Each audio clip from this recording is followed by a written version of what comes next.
अस्सलामु अलैकुम वरहमतुल्लाहि वबरकातुहु। रब्बिश रहली सदरी वयस्सिरली अमरी वहलुल उक़दतम मिन लिसानी यफ़क़हू क़ौली। வாழ்வியல் வகுப்பு 17 இன்னைக்கு நம்ம பார்க்கலாம் இன்ஷா அல்லாஹ். இந்த வகுப்புல நம்மளுடைய வகுப்பு குறித்த சில விஷயங்களை நம்ம பார்த்தோம்.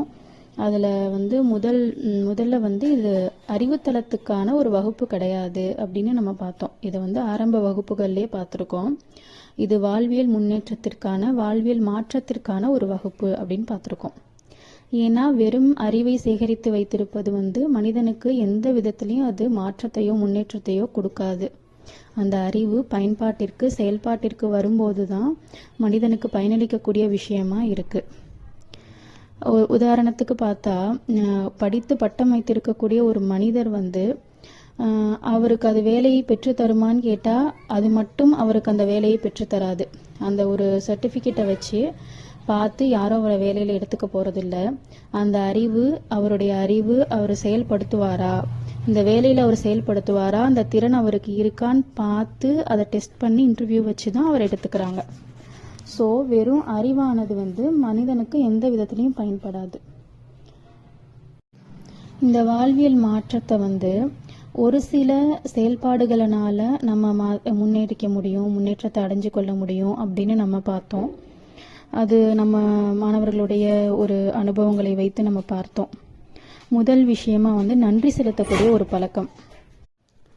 நன்றியை மனிதர்கள் உணர்ந்து வெளிப்படுத்தும் போது அவங்களுக்கு உளவியல் ரீதியாகவும் ஆன்மீக ரீதியாகவும் முன்னேற்றம் அடையக்கூடிய ஒரு விஷயமா இருக்கு. அது மன நிறைவையும் மன மகிழ்ச்சியும் கொடுக்கக்கூடிய ஒரு விஷயமா கூட இருக்கு. நம்ம நன்றிங்கிறது மனதார உள்ளிருந்து சொல்லணும். சும்மா வாய் வார்த்தையில ஒரு தேங்க்யூ ஒரு ஜசாக்கல்லாவோ அப்படி சொல்லாம மனதிலிருந்து அதை வெளிப்படுத்தி நம்ம சொல்லும்போது அது நமக்கு மன நிறைவையும் மன மகிழ்ச்சியும் தரக்கூடிய விஷயமா இருக்கு. 14வது அத்தியாயம் 7வது வசனத்துல அல்லாஹ் சொல்றான், நீங்கள் நன்றி செலுத்தினால் உங்களுக்கு அதிகமாக வழங்குவேன் அப்படின்னு அல்லாஹ் சொல்றான். நம்ம நன்றி அல்லாவுக்கு ஒவ்வொரு விஷயமும் நமக்கு அருள் செய்ய செய்ய செய்ய நம்ம அதற்கு நன்றி கூறிக்கொண்டே வரும்போது அல்லாஹ் இன்னும் இன்னும் இன்னும்னு நமக்கு அருள் செஞ்சுக்கிட்டே இருப்பானா. அப்போ இதை நம்ம கவனிச்சுக்கணும். இதையே நம்ம வாழ்வியல்லையும் அப்ளை பண்ணி நம்ம பார்க்கணும். நம்ம ஒருத்தரால ஒரு பயன் பெறுறோம் அப்படிங்கும்போது அவருக்கு அந்த மனமார்ந்து உளமாற ஒரு நன்றியை கூறும்போது என்ன ஆகும்னு கேட்டா, அந்த மனிதர்களுக்குள்ள ஒரு பாண்டிங், ஒரு பிணைப்பு ஏற்படுது. அது நம்மளுடைய நண்பர்கள் வட்டாரத்தை பெருக்கி தருது. நம்ம நண்பர்கள் வட்டாரம் பெருகி இருக்கும்போது என்ன ஆகும்னா நம்ம அதனால நிறையவே பயனை பெறக்கூடிய நபர்களா மாறுவோம். அப்போ நமக்கு அதிகமான நன்மைகளை நம்ம பெற்றுக்கொள்ள முடியும் நன்றி செலுத்தக்கூடிய பழக்கத்தினால. அடுத்தபடியா மிக முக்கியமான விஷயம் என்னன்னு கேட்டா, நாவை பேணக்கூடிய ஒரு விஷயம். ரசூல்லா சொல்றாங்க ஒரு ஹதீதுல, புகாரி 64-74 சொல்றாங்க, யார் 2 தாடைகளுக்கு நடுவில் உள்ள உறுப்பையும் 2 தொடைகளுக்கு நடுவில் உள்ள உறுப்பையும் பாதுகாத்து பேணிக் கொள்றாங்களோ அவங்களுக்கு சொர்க்கத்திற்கு நான் பொறுப்பேற்றுக் கொள்றேன் அப்படின்னு ரசூல்லா சொல்றாங்க. எவ்வளோ பெரிய விஷயம் பாருங்க. சொர்க்கம் கன்ஃபார்ம் அப்படின்னு சொல்றாங்க நாவை பேணிக் கொள்ளும் போது. நாவை பேணுவதுன்னா என்ன? நாவினால் நம்ம செய்யக்கூடிய தீங்குகள். அந்த நாவால நம்ம என்ன பேசுறோம் அப்படிங்கறத நம்ம கவனிக்கணும். பொய் பேசுறோமா, புறம் பேசுறோமா, வீணான பேச்சுக்களை, பயனற்ற பேச்சுக்களை பேசுறோமா அப்படிங்கறத கவனிக்கணும். பொய் எடுத்துக்கிட்டோம்னா ஒரு மிகப்பெரிய ஒரு மோசமான விஷயம்னு சொல்லலாம். ஏன்னா ஒரு மனிதன் ஒரு பொய்யை சொல்லும் போது என்ன ஆகுதுன்னா அவன் மேலும் மேலும் மேலும் பொய் சொல்லக்கூடியவனாவே இருக்கான். அந்த பொய்யை மறைக்க இன்னொரு பொய் சொல்லுவான், இன்னொரு பொய்யை மறைக்க இன்னொரு பொய்ன்னு அவன் முழுவதும் பொய்யனாகவே மாறிடுறான். அதனால இந்த மாதிரி ஒரு மோசமான விஷயத்தை விட்டு அல்லாஹ் முஃமின்களை காப்பாற்றணும் இன்ஷா அல்லாஹ். அடுத்தபடியா புறம்னா என்னன்னு முதல்ல நம்ம அதில் விளங்கிக்கணும். அதில் ஒரு தெளிவு நம்ம பெற்றுக்கொள்ளணும். புறம்னா இப்போ நம்ம பேசுகிறோம் அப்படின்னா அந்த இடத்துல பேசி கலையிறதை தவிர வேற எந்த பயனுமே அந்த பேச்சினால இல்லை அப்படின்னா அதுக்கு பேர் புறம். இல்லாத ஒரு மனிதரை பற்றி நம்ம பேசுகிறோம், 3வது மனிதரை பற்றி பேசுகிறோம், அவருக்கு தெரிந்தா அவருடைய மனம் சங்கட்டப்படும் அப்படின்னா அதுக்கு பேர் புறம். அதனால எந்த பயனும் இல்லை, அவருடைய மனம் சங்கட்டப்படும் அப்படின்னா அது புறம். புறம் அனுமதிக்கப்பட்ட புறம்னு சில விஷயங்கள் இருக்கு இஸ்லாத்துல. அல்லாஹ் அனுமதிச்சிருக்கான். ஒரு சீர்திருத்தத்திற்காக, ஒரு நன்மைக்காக, ஒரு தீர்வுக்காக, ஒரு ஜட்ஜ்மெண்ட்டுக்காக இப்படி நம்ம புறம் பேசலாம். அந்த மனிதரை பற்றி நம்ம சொல்லும் போதுதான் வந்து ஒரு தீர்வு கொடுக்கணும், ஒரு ஜட்ஜ் பண்ணணும்னா அவங்களுக்கு வந்து தெரியும், சொல்லலைன்னா தெரியாது இல்லையா? அதே மாதிரி ஒரு சீர்திருத்தத்திற்காக அவங்களை திருத்தணும் அப்படிங்கும் போது நம்ம அவங்கள பத்தி பேசலாம், அது அனுமதிக்கப்பட்டிருக்கு. 49வது அத்தியாயம் 12வது வசனத்துல அல்லாஹ் சொல்றான், உங்களில் ஒருவர் மற்றவரை பற்றி புறம் பேச வேண்டாம். உங்களில் எவராவது தம்முடைய இறந்த சகோதரனின் மாமிசத்தை புசிக்க விரும்புவாரா? அதனை நீங்கள் வெறுப்பீர்கள் அப்படின்னு அல்லாஹ் சொல்றான். கொஞ்சம் இமேஜின் பண்ணி பாருங்களேன். நம்மளுடைய பிளட், நம்மளுடைய சகோதரரோ சகோதரியோ மௌத்தாயிருக்காங்க, அவங்கள நம்ம சாப்பிடுவோமா? அதை நமக்கு பிடிக்குமா? அதை நம்ம மனசளவில் அதை நம்ம வெறுப்போம் இல்லையா? அந்த மாதிரி புறம் பேசக்கூடிய விஷயம் வந்து இவ்வளோ ஒரு பாரதூரமான விஷயமா அல்லாஹ் சொல்றான். இன்னும் சிலர் சொல்றாங்க, நாங்க இருக்கிறத தானேப்பா சொல்றோம், இல்லாத விஷயங்களையா நாங்க சொல்றோம், அவர் செஞ்சதை தானே சொல்றோம் அப்படின்னு சொல்றாங்க. செய்ததை பேசுவதுதான் புறம்னு வந்து அல்லாஹ் விளக்குறான். செய்யாததை சொல்வதற்கு பேர் அவதூறு. இந்த செய்வதை பேசுறது தான் அல்லாஹ் வந்து தடுத்து வச்சிருக்கான். இன்னும் சிலர் பெண்கள்கிட்ட வந்து இதை காண முடியுது. அவங்க சொல்றாங்க, நாங்கள் எங்கள் மனசில் இருக்கிறத நாங்கள் எப்படிதான்ப்பா இறக்கி வைக்கிறது, நாங்கள் யார்கிட்ட தான் சொல்றது அப்படிங்கிற மாதிரி சில பேர் அந்த புறத்தை வந்து நியாயப்படுத்துறாங்க. நீங்க அந்த மனிதர்கிட்ட பேசுவதனால உங்களுக்கு மன அமைதி கிடைக்குமா அப்படின்னு நீங்க யோசிச்சு பார்க்கணும். நீங்க அந்த பாரத்தை இறக்கி வைக்கிறதா சொல்றீங்க, நீங்க பேசுவதனால் உங்களுக்கு மன அமைதி கிடைக்குமான்னு கேட்டா உங்களுக்கு கிடைக்கிற மாதிரி தெரியும், நிச்சயமா கிடையாது. நீங்க ஒரு வார்த்தை சொல்லும் போது அவர்கள் 2 வார்த்தைகள் அதை பொறுத்து சொல்லும் போது உங்களுடைய காயம் ரணம் வந்து இன்னும் அதிகமாவதற்கான வாய்ப்புகளே அதிகம். அதனால நீங்கள் பாரத்தை இறக்கி வைக்கிறதா நினைச்சு அவரிடம் பேசும்போது அது உங்களுடைய சுமையை கொஞ்சமும் குறைக்காது, மன அமைதியும் தராது. நீங்க அவங்க கிட்ட பேசக்கூடிய விஷயங்களை அல்லாஹ்விடத்துல முறையிடும் போது அல்லாஹ் அதற்கான தீர்வை கொடுக்கறான். அல்லாஹ் சொல்லிட்டான், என்னுடைய நினைவால தான் உள்ளங்கள் அமைதி அடைதுன்னு அல்லாஹ் சொல்லிட்டான். இப்ப நம்ம அல்லாஹ்விடம் அதை ஒப்படைக்கும் போது நமக்கு தீர்வு கிடைக்கும். மனிதர்களிடம் ஒப்படைக்கும் போது நமக்கு பாவங்களே மிஞ்சும். இன்னும் 50வது அத்தியாயம் 17வது வசனம் 18வது வசனத்துல அல்லாஹ் சொல்றான், வலப்புறமும் இடதுபுறமும் எடுத்தெழுதும் இருவர் அமர்ந்து எடுத்தெழுதும் போது அவன் எந்த சொல்லை பேசினாலும் அவனிடம் கண்காணிக்கும் எழுத்தாளர் இல்லாமல் இல்லை அப்படின்னு வந்து அல்லாஹ் சொல்றான். 2 பக்கம் 2 பேர் அல்லாஹ் நியமிச்சுட்டான். நம்ம எந்த ஒரு சொல்ல சொன்னாலும் அவங்க மிஸ் பண்ணவே மாட்டாங்களாம். ஒவ்வொரு சொல்லையும் அவங்க கண்காணிச்சு எழுதிக்கிட்டே தான் இருக்காங்க அப்படின்னு அல்லாஹ் சொல்றான். நீங்க ஒரு நிமிஷம் ஒரு இமேஜின் பண்ணி பாருங்களேன். நம்ம ஒரு மனிதர்கிட்ட பேசுறோம், நம்ம குறைஞ்சபட்சம் எத்தனை வார்த்தை பேசுவோம்? 10, 20, 30. இது வந்து குறைஞ்சபட்சம். அதிகபட்சம் பல 100 வார்த்தைகள் 1000 வார்த்தைகள் கூட பேசலாம். அது நம்மளுடைய டைமிங்கை பொறுத்து.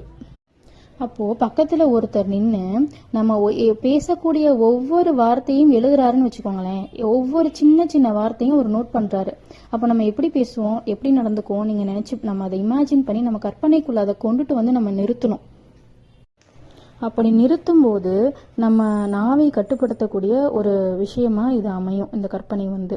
இன்னும் இது எல்லாத்துக்கும் மேல அல்லாஹ் ஒரு விஷயத்தை பத்தி சொல்லலாம், நோன்பு. இது எல்லாம் நாவை கட்டுப்படுத்துவதற்கான ஒரு மிகப்பெரிய பயிற்சியா அல்லாஹ் நோன்பை வச்சிருக்கான்.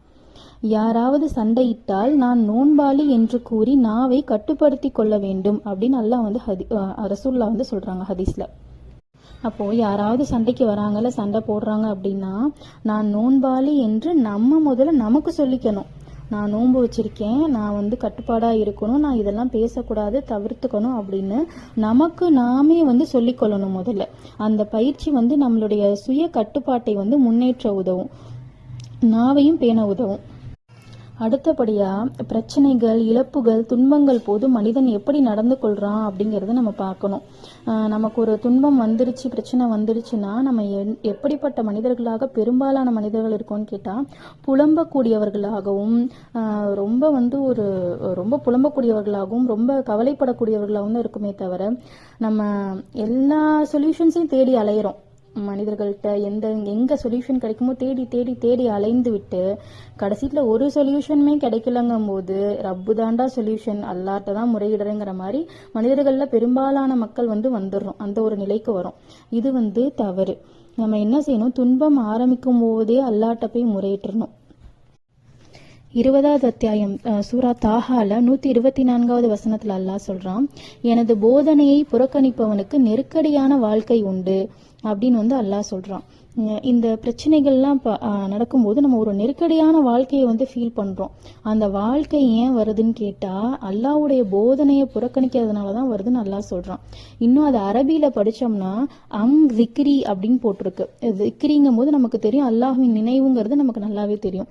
அப்ப மொழிபெயர்க்கும் போது போதனைன்னு போட்டிருக்காங்க. இது அல்லாஹ்வின் நினைவு, அல்லாஹ்வின் போதனை, இதை நம்ம எப்படி எடுத்துக்கிட்டாலும் ஒண்ணுதான். அப்ப அல்லாஹ்வின் நினைவை கொண்டு நம்ம அந்த துன்பத்துல இழப்புல வந்து நம்ம தேறி வரக்கூடிய நபர்களா இருக்கணும். இது நம்மளை நாமே முன்னேற்றிக் கொள்வதற்கான ஒரு வாய்ப்பு, சுய முன்னேற்றத்திற்கான ஒரு வாய்ப்பு. இதெல்லாமே வந்து அடுத்தபடியா மனநிலை மற்றும் கட்டுப்பாடு. அதாவது நம்ம மனிதர்கள் எந்த மனநிலை இருக்கோம் அப்படிங்கிறத நம்ம முதல்ல உணரணும். உணர்ந்து அந்த மனசை வந்து நம்ம கட்டுக்குள்ள கொண்டுட்டு வரணும்.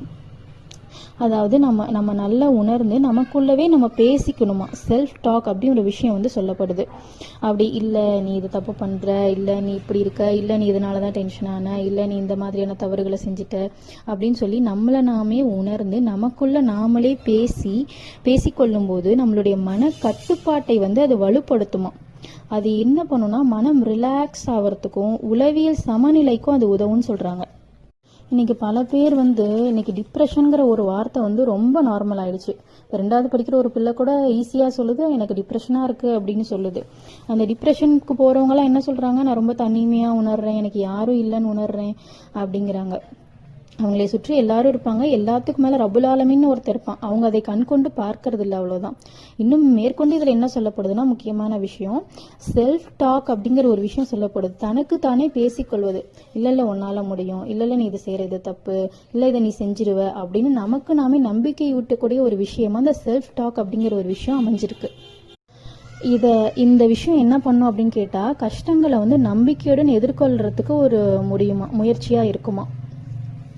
ஆக முன்னேற்றம் அப்படிங்கிறது ஒரு தொடர்ச்சியான ஒரு பயிற்சி, ஒரு சிந்தனை மற்றும் செயல்பாட்டின் மூலமாக தான் நிகழும். சும்மா சாதாரணமா ஒரு முன்னேற்றமோ ஒரு மாற்றமோ வந்து வந்துடாது. அது நம்ம எல்லாரும் இப்ப நம்ம வந்து அதை வந்து அனுபவிச்சுக்கிட்டு தான் இருப்போம் இன்ஷா அல்லாஹ். அல்லாஹ்வின் உதவி கொண்டு அது வந்து அவ்வளவு எளிதில் அது கிடைச்சிடாது. நம்ம மனம் தளராம சோர்வடையாம அதை வந்து நம்ம அந்த முயற்சியை வந்து செஞ்சுக்கிட்டே இருக்கணும். இதற்கு உதாரணமா எடுத்துக்காட்டா வந்து ஒரு குரானிய அறிஞர் பாகிஸ்தானை சேர்ந்தவர் டாக்டர் இஸ்ரார் அகமது அப்படிங்கிறவர். அவர் என்ன செஞ்சிருக்காருன்னா 23 முறை தன் வாழ்நாள்ல குரான் தப்சீரை வந்து வழங்கியிருக்காரு. ஒரு முறை குரான் தப்சீர் வழங்குவதே கடினமான விஷயமா இருக்கும்போது இவர் 23 முறை வந்து அதை வழங்கியிருக்காரு. அப்ப அதற்கு எவ்வளவு ஒரு பெரும் முயற்சியையும் ஒரு மனம் தளராமையையும் ஒரு உழைப்பையும் அவர் கொடுத்திருந்தா அந்த விஷயத்தை அவர் செஞ்சிருக்க முடியும். அப்ப இவ்வளவு பெரிய முன்னேற்றம், ஒரு மாற்றம்ங்கிறது ஒரு தொடர்ச்சியான பயிற்சி, ஒரு சலிப்படையாத ஒரு பயிற்சி, ஒரு சிந்தனை செயல்பாட்டின் மூலமாக மட்டுமே நிகழும்.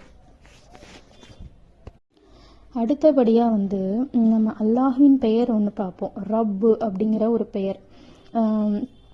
ரப்பு அப்படிங்கிற பெயர் வந்து ஒரு பல பண்புகளின் தொகுப்பா இருக்கு. அதனுடைய அர்த்தத்தை நம்ம எடுத்து பார்த்தா உரிமையாளன், சீர்திருத்துகிறவன், பராமரித்து பாதுகாக்கிறவன், பராமரித்து பாதுகாத்து வளர்ப்பவன், கண்காணிக்கிறவன், இப்படி பல பொருட்களை உடைய ஒரு சொல்லா ஒரு பெயரா ரப்புங்கிற பெயர் வந்து இருக்கு. நம்ம போன வகுப்புல பார்த்தோம் அல்லாஹ் என்ற பெயர் வந்து குரான்ல 2500க்கும் மேற்பட்ட இடங்கள்ல சொல்லப்பட்டிருக்குன்னு பார்த்தோம். இந்த ரப்பு என்கிற சொல் வந்து குரான்ல 900க்கும் மேற்பட்ட இடங்கள்ல சொல்லப்பட்டிருக்கு. சரி, இதனுடைய பொருள் என்னவா இருக்கும் அப்படின்னு பார்த்தோம்னா உரிமையாளன், அதாவது ஓனர். எல்லாமே அல்லாஹ்வுக்கு தான் சொந்தம். எல்லா விஷயத்துக்கும் ஓனர் யாருன்னு கேட்டா அல்லாஹ் தான்.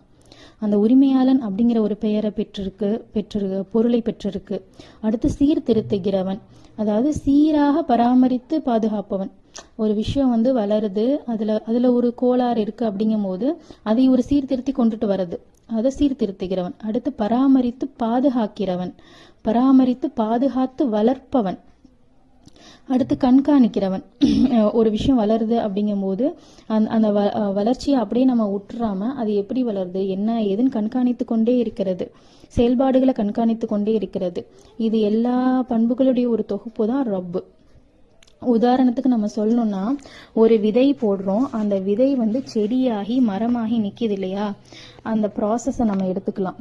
அதை நம்ம விதையை போட்ட உடனே நம்ம என்ன செய்வோம், அதை கண்காணிக்காமல் விட்டுற மாட்டோம். அதற்கு தண்ணி ஊற்றுவோம். அது ஒவ்வொரு நாளும் என்ன வளர்ச்சியை கொடுத்துருக்குன்னு பார்ப்போம்.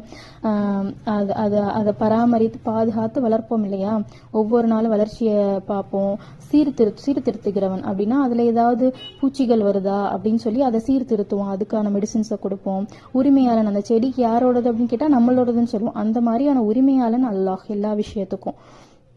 அதனால தான் அரபியில் பேரண்ட்ஸையும் டீச்சர்ஸையும் பெற்றோரையும் ஆசிரியர்களையும் முரப்பி அப்படின்னு சொல்கிறாங்க. அதாவது பேரண்ட்ஸ் பெற்றோராக இருக்கவங்க என்ன பண்ணுறாங்கன்னா, ஒரு குழந்தைய பெற்றதுலேருந்து அவங்கள பாதுகாத்து பராமரித்து அவங்களுக்கு என்ன தேவை, அவங்களுக்கு என்ன தேவையில்லைன்னு பராமரித்து வளர்க்கக்கூடியவங்களா இருக்கிறதுனால அவங்கள அரபியில் முரப்பி அப்படிங்கிற ஒரு வார்த்தையால் அழைக்கிறாங்க. அதே மாதிரி தான் ஆசிரியரும். அவங்க என்ன செய்கிறாங்க, பள்ளியில் இருக்கக்கூடிய நேரத்தில் குழந்தைகள் என்ன செய்கிறாங்க, அவங்களுடைய அறிவை மேம்படுத்துவதற்காக அவங்க பராமரித்து பாதுகாத்து அவங்க அந்த குழந்தைகளை வளர்க்கக்கூடியவங்களா இருக்கிறாங்க. அதனால அரபியில் இவங்க இரண்டு பேருக்கும் முரப்பி அப்படிங்கிற ஒரு பெயர் இருக்கு. ஸோ இன்னைக்கு ரப்புங்கிற பெயரை வைத்து பார்த்தோம். இதை பற்றி இன்னும் டீட்டெயிலாக இன்ஷா அல்லாஹ் அடுத்த வகுப்புகளில் பார்ப்போம். அஸ்ஸலாமு அலைக்கும் வரஹ்மத்துல்லாஹி வபரகாத்துஹு.